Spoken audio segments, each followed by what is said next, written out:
As I was walking through the village, I was wondering what job all of the people had.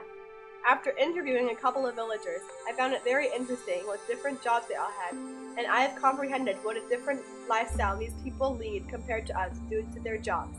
Their job affect their lifestyle and their wants and needs. I also understand that most of their jobs are very hard and they have to work a long time.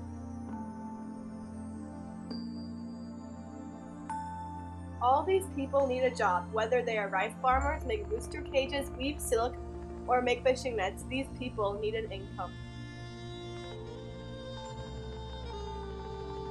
Life as a pottery man is hard work. They are always in the heat. Making just one pot takes a long time. The first step is to mix sticky gray sand and yellow sand in a ratio 1:1 with water.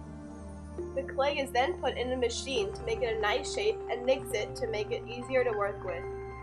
Before electricity, there was one spinner and one modeler, but nowadays there's just a modeler. This is because they now have a machine that spins the platform while they sculpt it.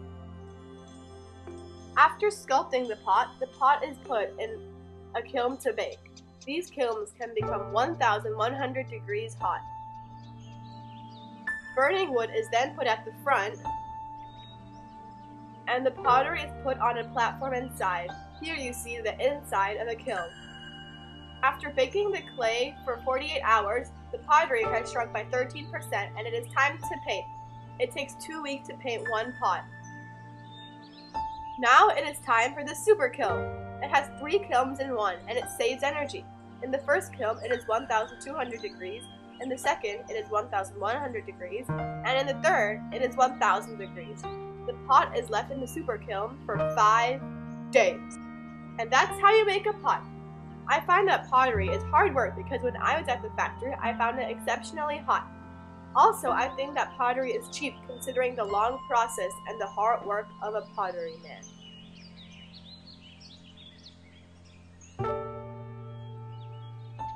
There are 2 methods to planting rice, transplanting and the direct method.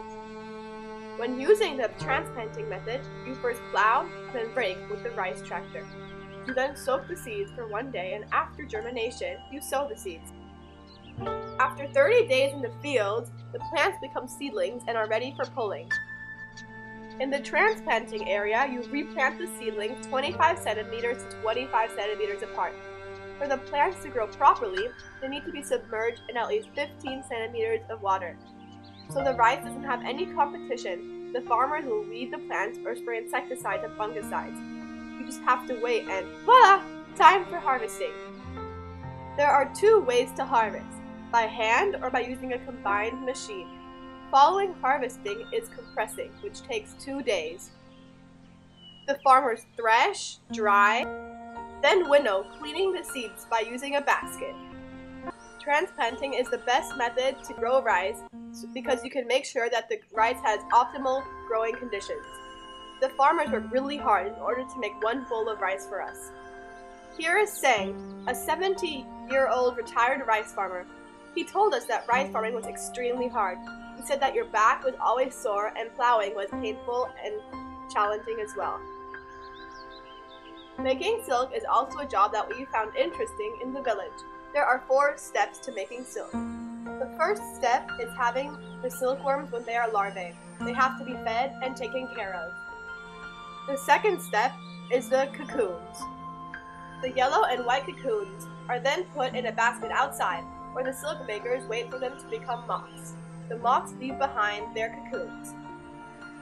The third step is spooling the cocoons. After, it is time to weave the silk.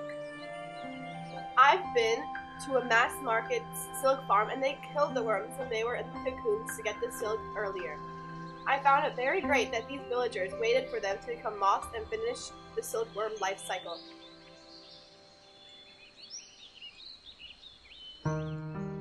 We also saw some very interesting jobs such as making rooster cages and weaving small keychain hats. There are also some food vendors such as noodle soup and sum tum. There are also small shops next to the archaeological sites that sold drinks and small souvenirs to the tourists. If you look at Thai rural lifestyle and our lifestyle, It's obvious that we have completely different wants and needs. We want a new phone, nice clothes, computer games, or video games. Some of these things cost as much as these people earn in maybe half a year. In rural Thai villages, the people have more needs than wants. Going to this village and learning about all the different jobs that these people have makes me open my eyes to a simple but hard lifestyle they lead. I've also noticed that they hardly do anything for entertainment. Though every house had a satellite, there was nobody outside playing. Even though being a rice farmer or a potter is hard, these people don't earn a lot of money. Most of them also spend day and night at their jobs. I have now realized that especially with rice, everything has a story behind it and someone worked really hard to make what I use.